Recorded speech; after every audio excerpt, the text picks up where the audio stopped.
우리가 살아가는 데 있어서 균형이라고 하는 그 개념, 단어가 중요합니다. 몸에도 균형이 중요해요. 감기가 왜 걸리죠? 몸에 체온을 조절하는 기능이 있는데 그게 흐트러지면 감기가 온다고 합니다. 물론 여러 가지 원인이 있겠지만 감기의 증상은 몸에서 스스로 체온을 조절하지 못해서 문제가 생기는 거예요. 운동선수들이 자기가 해야 할 호흡을 잃어버리면 뭔가 슬럼프에 빠지게 돼요. 그러니까 힘을 쓰는 사람이 힘을 쓸 때 써야 되는데 그게 숨과 상관이 있어요. 다른 말로 말하면 우리의 몸의 활동이든지 마음이든지 그 무엇이든지 균형 감각이 깨지면 위기가 오는 것입니다. 그런 의미에서 우리가 이 균형을 유지하는 게 참 중요한 겁니다. 오늘 성경에 보면 사도 요한이 가이오라고 하는 사람에게 편지를 씁니다. 우리가 잘 아는 것처럼 이 사도 요한은 사랑의 사도입니다. 그는 사랑을 많이 말한 것이죠. 왜요? 그 안에 하나님의 사랑이 늘 풍성했기 때문에 그는 입만 열면 사랑을 하는 거예요. 사랑의 말을 하는 거예요. 오늘 본문에도 보면 2절에 사랑하는 자요 그랬어요. 가이오를 향해서 사랑하는 자요 그랬어요. 그렇다면 도대체 이 가이오는 무엇 때문에, 무엇으로 인해서 사도 요한에게 사랑받는 자가 되었나? 실제로 가이오에 대한 이야기는 성경에 여러 군데 나오지만 동명이인이고, 오늘 본문에 나와 있는 이 가이오에 대한 설명은 8절까지 읽어보면 나옵니다. 근데 그는 어떤 자였냐면 나그네를 선대하는 사람이었어요.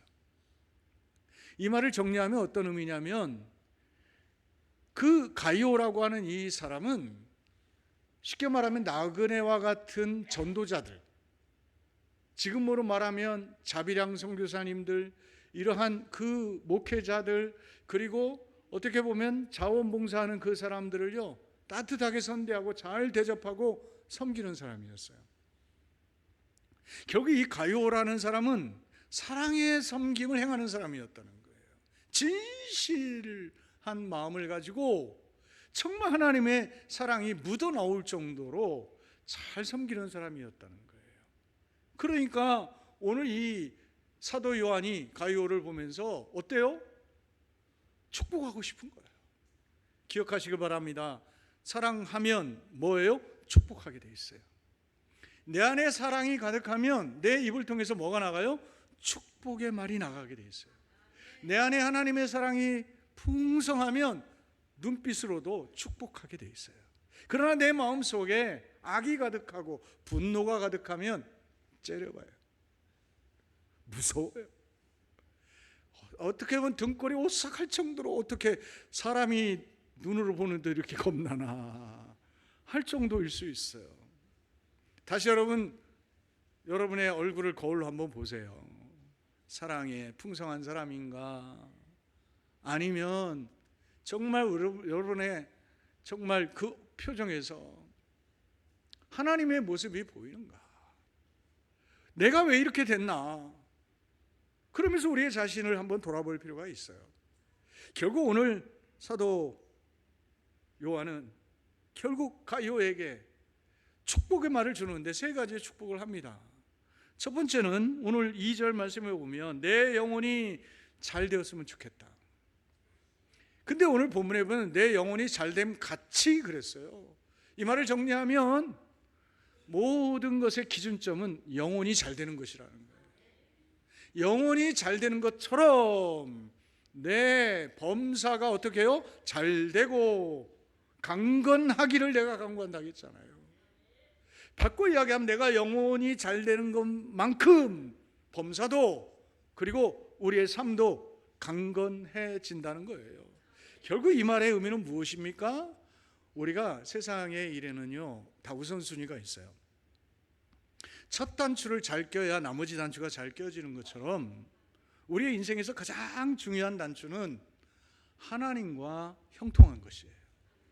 하나님과 내가 어떻게 해요? 거리낌이 없어야 돼요. 부끄러움이 없어야 돼요. 이 말을 다른 말로 말하면 내 양심에 내가 찔리지 않아야 돼요. 진정한 자유, 이것이 내게 임하면 암덩어리도 떨어져 나가요.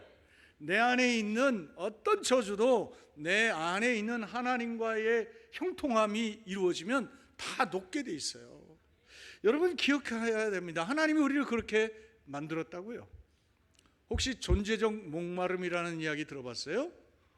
아니, 맛있는 음료도 먹고 과일도 먹는데 왠지 속이 허전해요. 좋은 집에 살고 좋은 차를 타고 비싼 음식 먹으면서도요, 뭔가 마음속에 허전함이 있어요. 채워지지 않는 게 있다고요. 이게 뭡니까? 하나님이 우리를 만들었을 때 우리 안에 하나님이 함께하게 만들었어요. 그래서 여러분, 위대한 철학자 슐라이마허는 이거를 절대 의존의 감정이라고 그래요. 그는 이런 말을 해요. 사람에게는요, 빈방이 하나 있다는 거예요. 그런데 이 빈방이 있는데 이 빈방이 중요하다는 거예요. 이 빈방이 채워져야만 사람이 사람다워진다는 거예요.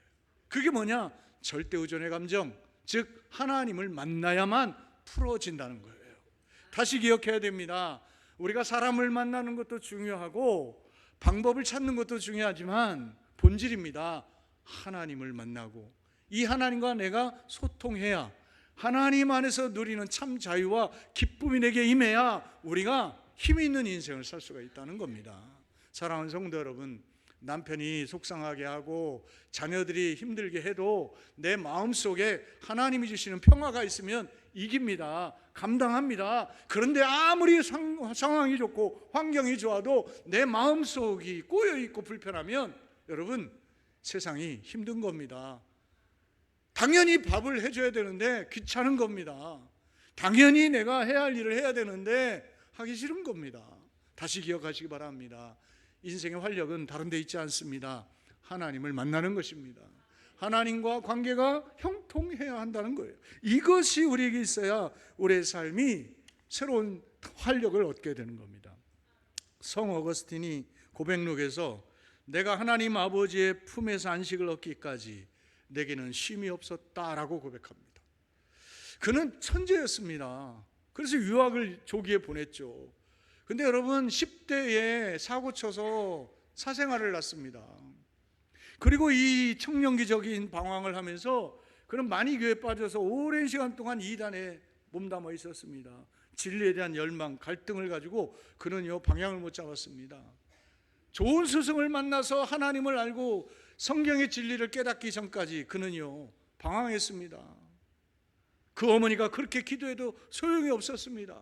그러나 그가 인격적으로 하나님을 만난 순간 그의 모든 천재성과 그의 가지고 있었던 진리에 대한 열망이요, 정말 용솟음 치며 올라가면서 그는 세계 최고의 성인으로 변화됩니다.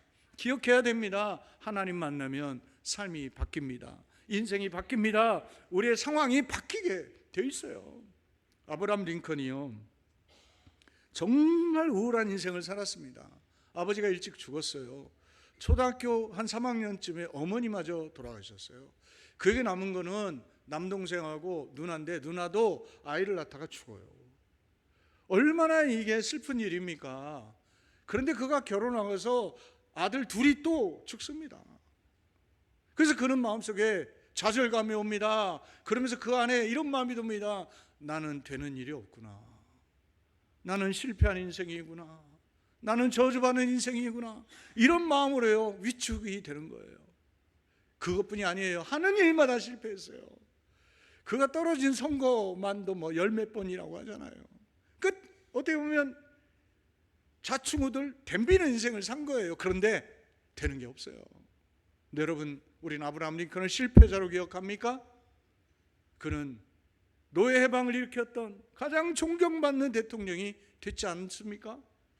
근데 그가 그 이유를 설명합니다. 그때 사단이 나를 저주했고 사단이 너는 실패자라고 그냥 죽어버리라고 이런 충동을 줬지만 나는 그때 사단의 말을 듣지 않고 내가 너를 사랑한다 하시는 하나님의 음성을 들었기 때문이다 그랬어요. 다시 기억해야 됩니다. 우리의 영혼이 깨어나야 우리를 향하여 속삭이시는 하나님의 음성을 들을 수가 있는 거예요. 하나님 우리를 저주하는 분이 아니에요. 우리를 살리는 분이세요. 우리를 위로하는 분이세요. 격려하는 분이세요. 잘못했을 때는 잘못했다고 따끔하게 우리에게 권고하시고 우리에게 의로 가르치시는 분이세요. 따라서 여러분, 내 영혼이 깨어 있어야 이 하나님의 인도하심을 받을 수가 있는 거예요. 따라서 여러분, 우리의 영혼이 하나님을 만나고 바르게 되고 온전케 되는 저와 여러분 되기를 주님의 이름으로 축원드리겠습니다. 축원드리겠습니다. 두 번째, 2절 중반절에 보면 범사에 잘되고 강건하기를 내가 간구한다 그랬어요. 축복이 뭡니까? 기도해 주는 거예요. 내가 사랑하는 사람이 잘 되기를 기도해 주는 거예요. 근데 뭐가 잘 되기를 원해요? 영혼이 잘 된 것 같이 뭐가요? 범사가 잘 됐으면 좋겠다는 거예요. 여러분, 우리 주변에 보면 참 안 돼도 저렇게 안 되나 싶은 사람도 있어요, 없어요? 그렇잖아요. 근데 그들을 위해서 우리가 할 수 있는 일이 뭐예요? 돈 빌려주는 거? 여러분, 그게 방법이 아니에요. 왜요? 하나님이 풀어주셔야 되거든요. 그러면 우리가 할 수 있는 최고의 방법이 뭐예요? 기도해 주는 거예요. 근데 오늘 사도 요한은 이 가이오를 향하여 두 가지를 기도하잖아요. 뭐예요? 범사가 잘 되기를 기도해요. 여기에 범사라고 하는 엔판티라고 하는 헬라 말은 세 가지 의미가 있어요. 어떤 형편에서든지, 또는 무슨 일에든지, 또는 어떤 일이 일어나도 라고 하는 의미를 갖고 있어요. 이 말을 정리하면 무슨 이야기죠? 범사라고 하는 것은 잘 되는 일이 잘 되는 것, 그게 아니에요. 예를 들면 누가 맡아도 잘 되는 일이 잘 되면 그럼 그 사람이 잘해서 잘 되는 게 아니에요. 그냥 있어도 되는 거예요. 그러나 여러분, 이 말의 의미는 무엇이죠? 남들이 해서 안 되는 거예요. 다 3번 4번 다 안 되는 거예요. 근데 그 사람이 가니까 되는 거예요. 여러분, 이 말의 의미는 무엇인지 아시겠어요? 내 힘으로는 안 되는데 하나님이 함께 하시니까 되는 거예요. 하나님이 함께 하시기 때문에 풀려지는 거예요. 요셉이 어땠어요? 형들에게 배신당해서 노예로 팔려가잖아요. 그리고 어떻게 해요? 주인의 아내에게 또 배신당해서 감옥에 가잖아요. 그리고 감옥에서 여러분 꿈에 해석해줘서 자기가 살 줄 알았더니 깜빡 잊어버리고, 어떻게 보면 그는 마음속에 얼마나 많은 상처가 있었습니까? 그러나 성경에는 말합니다. 하나님이 그와 함께 하심으로 만사가 형통하였더라. 오늘 여러분, 중요한 것은 하나님과 형통하면 우리가 하는 일 가운데 하나님이 함께 하시기 때문에 풀어지는 거예요. 이 축복이 저와 여러분에게 있기를 원해요. 여러분, 풀어질 뿐만 아니라 강해지는 거예요. 어리석은 것이 아니고 약한 것이 아니고 그 일에 자신감을 가지고 당당함을 가지고 우리가 살게 되는 것이죠. 다시 기억해야 합니다. 오늘 우리가 모든 일에 하나님으로 인하여 형통할 수 있기를 바랍니다. 잘 될 수 있기를 바랍니다. 그래야 하나님이 함께 하시는 사람 아니겠어요? 따라서 여러분, 우리는 어떤 마음을 가져야 됩니까? 하나님, 내 영혼이 하나님을 사모하오니 하나님, 이제 내 삶을 이끌으셔서 순종할 때마다 하나님 기적을 주시옵소서. 하나님, 감사할 마음, 정말 하나님께서 주시는 그 놀라운 은혜와 능력을 체험하며 살게 해주옵소서. 오늘 저와 여러분이 그 소원 갖기를 원합니다. 박윤경 화가라는 분이 있어요. 근데 이분은 젊었을 때에 혹시 그런 거 있어요? 이 음료수병에 제초저가 있는데 음료수인 줄 알고 잘못 마신 거예요. 이런 이야기는 들어보셨죠? 그렇죠? 근데 이분이 그 피해자예요. 그 결과 몸에 부작용이 나서 손과 발을 절단해야 됐대요. 아마 괴사가 났든지 그랬던 것 같아요. 그러니까 더 이상의 어떤 것들을 위해서 얼마나 우울해요. 자살의 충동이 하루에 12번씩 일어났다는 거예요. 그러다가 우연히 장애를 겪었는데, 여러분, 인두로 그림 그리는 거 있죠? 우드버닝이라고 해요. 이것을 하는 사람을 보고서 자기도 저걸 한번 해봐야겠다라는 마음을 가지고 특수 장비를 사서 정말 힘들게 그림을 그린 거예요. 그래서 이 부분에 얼마나 그가 탁월했는지 KBS인지 뭐 SBS인지 무슨 뭐 그 다큐멘터리로 나오기도 했어요. 그런데 그를 보면서 많은 사람들이 놀라는 게 있어요. 불행하지 않습니까? 불편하지 않습니까? 우울하지 않습니까? 근데는 하루 종일 웃는 거예요. 잃어버린 만큼 얻은 게 있는데 그건 무엇이에요? 웃음이에요. 그래서 물었어요. 당신이 이렇게 해맑게 웃는 이유가 무엇입니까? 그랬더니 장애를 내가 가졌으나 이 장애 때문에 내가 이 우드버닝을 하면서 자신감이 생기고 내 삶에 기쁨이 생겼다는 거예요. 다시 기억합시다. 우리는 무엇이 있어야 감사인데 하나님이 내 안에 들어오시고 하나님 안에서 내가 하는 일들이 열매를 거두기 시작하면 어때요? 기쁨이 있는 거예요. 다시 기억해야 합니다. 우리는 하나님과 하나님이 나에게 주시는 일들로 인해서 기뻐할 수 있기를 바랍니다. 이게 진정한 성공하는 인생이 되지 않겠어요? 그런 축복의 삶을 살기를 주님의 이름으로 축원드리겠습니다. 마지막 3절 4절에 보면 형제들이 와서 내게 있는 진리를 증언했다 이 말이에요. 무슨 이야기죠? 너를 만났던 사람들이 나한테 왔어. 그런데 너에 대해서 내게 말하는데 내가 진리 안에서 행한다고 하더라. 내가 정말 기뻤다. 그러면서 4절 따라 같이 읽어봅시다. 시작. 내가 내 자녀들이 어디 안에서 진리 안에서 행한다함을 듣는 것보다 더 기쁜 일이 없도다. 아멘. 여러분 학교 성적 만점 맞고 인생 성적 빵점 맞으면 그게 기쁜 일입니까? 모든 게 다 균형이 있어야 되지 않겠어요? 그런데 오늘 사도 바울이 가이오를 통해서 전해주는 메시지는 무엇입니까? 너희가 진리 안에 행한다함을 듣는 것보다 더 기쁜 일은 없다. 이 말을 정리하면 우리가 영혼이 잘 되고 범사가 잘 될 때 교만할 수 있어요. 그것 때문에 우리가 더 어려운 고비로 넘어갈 수 있어요. 그런데 오늘 가이오는 어떤 사람이었습니까? 그럼에도 불구하고 진리 안에서 행하는 사람이었다는 거예요. 다시 기억해야 됩니다. 우리가 살아가는 이유는 하나님께 있지만 우리가 살아가야 할 이유는 하나님께로부터 우리가 나오는 것임을 기억하고 겸손해야 돼요. 그건 뭡니까? 하나님 말씀에 순종하는 거예요. 진리 안에서 살아가는 거예요. 하나님 말씀보다 앞서가지 않는 것이죠. 다시 기억해야 됩니다. 진리가 우리의 삶을 이끌어가야 돼요. 우리는 타협하지 않고 바로 진리 안에서 바르게 의롭게 살아갈 수 있어야 된다는 거죠. 세상이 얼마나 혼탁합니까? 거짓이 얼마나 넘실됩니까? 옥스퍼드 대학에서 우리나라 언론에 대한 신뢰도를 조사했더니 47개 국가 중에 36등 31점이었대요. 그러니까 이 말을 제가 좀 확대 해석하면 언론의 신뢰도는 30% 정도. 뭐예요? 10가지 뉴스 하면 7가지는 뻥.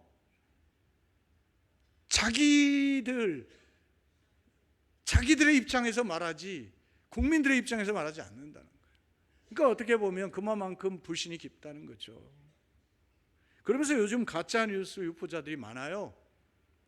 근데 이 옥스퍼드 대학하고 웨스트민스터 대학하고 영국의 서섹스 대학에서 공동 연구한 게 나왔는데 이 습관적으로 가짜 뉴스를 유포하는 사람들은 양성 조현병 환자일 가능성이 매우 크다는 거예요. 그러니까 이게 정신적인 문제라는 거예요. 정신병적 상황 현상이라는 거예요. 한번 생각해 보시죠. 오늘 우리가 얼마나 이 SNS라는 게 자기를 숨기고 얼마든지 할 수 있잖아요. 다시 기억하십시오. 비진리의 세상 속에서 우리가 진리로 살아간다는 것은 힘든 일일 수 있어요. 그러나 중요한 것은 진리 안에서 살아야 하나님의 진정한 자유를 경험하고 하나님의 진정한 축복과 평강을 누릴 수가 있다는 거예요. 예수님만이 우리에게 이 평강을 줄 수가 있어요. 제가 영상으로 한 분을 보여드릴 텐데 도로시 챙이라고 하는 여자입니다. 이분은 자기 자신을 하프 코리안이라고 당당하게 말해요. 근데 보시면 알겠지만 인물은 그래요. 근데 예수님을 만나고 그 인생이 확신이 생겨져요. 그래서 길가에서 이렇게 인터뷰를 하는데 당신이 이렇게 당당하게 걸음을 걷는 이유가 뭐냐 그랬더니 예수 그리스도라고. 1초의 망설임도 없이 이야기해요. 한번 영상 한번 보실까요? Excuse me. Excuse me. Excuse me. Sorry? What makes you confident? Jesus Christ. You are walking with such a confident walk. Thank you. It's just they're a Christian, so I'm gonna Faith. faith. 해외의 한 거리에서 무엇이 당신을 자신감 있게 만드냐는 유튜버의 질문에 예수님이라고 답한 여성의 영상이 인터넷상을 뜨겁게 달구고 있습니다.